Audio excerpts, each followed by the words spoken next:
The diner was nearly empty when it happened. The old woman's hands trembled as she poured the coffee, her voice soft, polite, tired. The boy at the table, no older than 19, rolled his eyes, muttering about slow service. When she accidentally spilled a few drops on the table, he snapped. Before anyone could stop him, he spat at her. The sound cut through the diner like a gunshot. The old woman froze, humiliation painting her face red as her lip trembled. The boy smirked, thinking it was funny. But in the corner booth, a group of leather-jacketed bikers had gone silent. One of them, a gray-bearded man with tattooed arms, set his coffee down and stared. The others followed his gaze. The boy didn't know it yet, but by the time the sun set, he'd learn a lesson that money couldn't buy.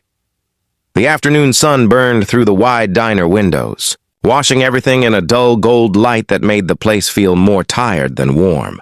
The old woman behind the counter, her hair silver and her apron stained with coffee rings, moved from table to table with slow, careful steps.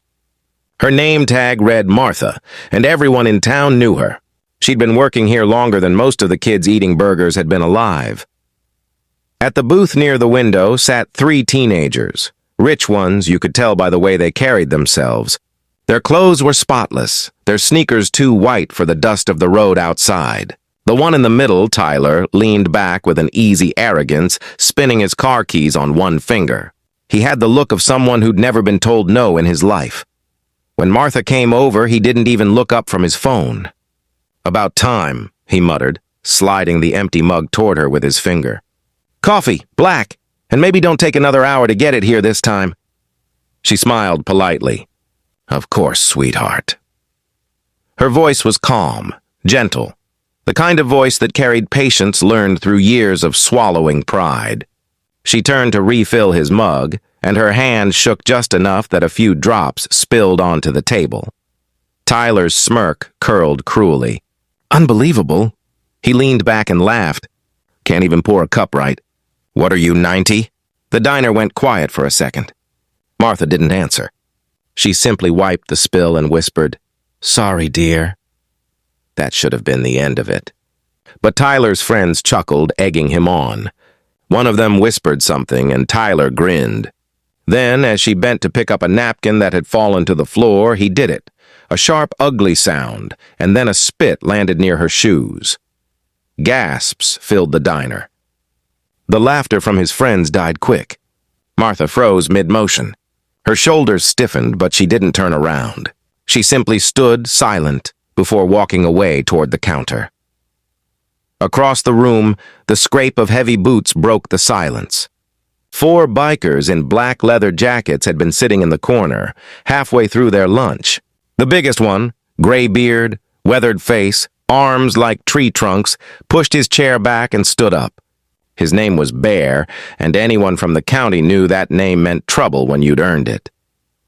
He wiped his mouth with a napkin, eyes fixed on Tyler's smirking face. The diner's hum returned, quieter now, filled with the weight of what was about to happen. "Hey, kid," Bear said, voice low but sharp as a blade. "You think that's funny?" Tyler looked up, startled. "Excuse me?" Bear nodded toward Martha, who was now behind the counter, pretending to wipe down the coffee machine even though her hands shook.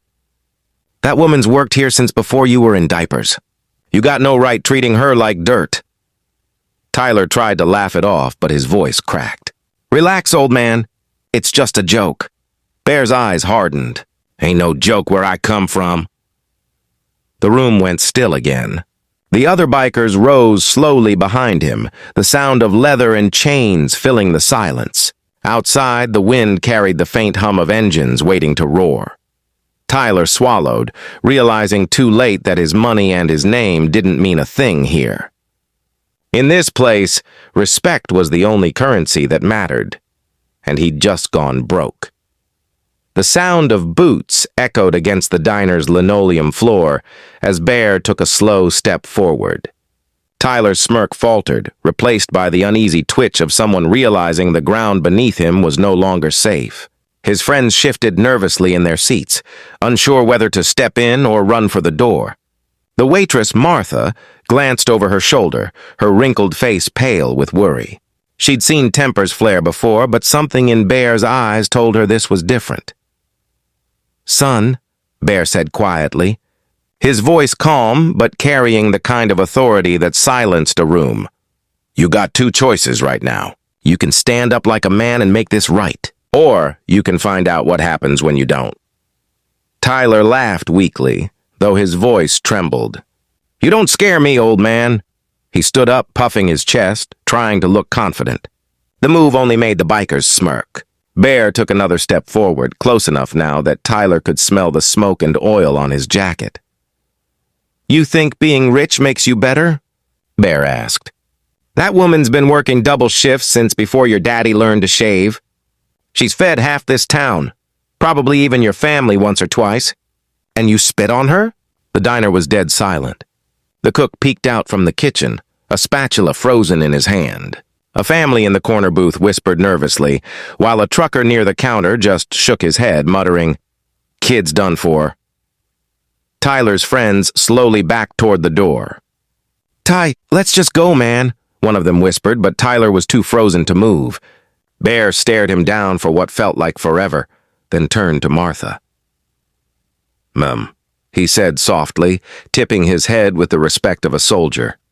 "You want me to handle this or you want to?" Martha blinked in surprise. Her lips trembled as she spoke. Just let him be, sir. He's young. Maybe he'll learn someday." Bear's eyes softened, but his voice didn't lose its edge. "He'll learn today." He turned back to Tyler. "You're gonna make this right. Now." Tyler hesitated. His pride burned, but his legs trembled. I'm sorry," he muttered. "Louder," Bear demanded. Tyler's voice rose, shaking. "I'm sorry." The apology echoed through the diner, raw and embarrassed. Martha nodded faintly, then turned away, hiding the tears welling in her eyes. Bear took a step back. "Good. Now you pick up that napkin she dropped and clean your mess." Tyler did. Every move felt heavier than the last, his expensive shoes squeaking against the floor. As he bent down, the weight of 100 eyes pressed against his back. When he stood, Bear gave a final nod. "Now get out of here, kid. And next time you see someone working for a living, you remember this moment before your mouth gets ahead of your heart." The teens bolted out of the diner, slamming the door behind them. Outside, the sun dipped lower, shadows stretching across the empty road. Bear sat back down and the other bikers followed. "Sorry about the fuss, Miss Martha," he said. "Didn't mean to scare the customers." She smiled faintly, her eyes glistening. "Don't you worry, Bear. You didn't scare anyone who didn't deserve it." As she poured him another cup of coffee, the tension melted from the air. Outside, the wind carried the distant sound of motorcycle engines rumbling to life, a warning echoing down the dusty highway. And somewhere in the fading light, a spoiled boy sat behind the wheel of his expensive car, hands still trembling, finally understanding that respect wasn't bought, it was earned.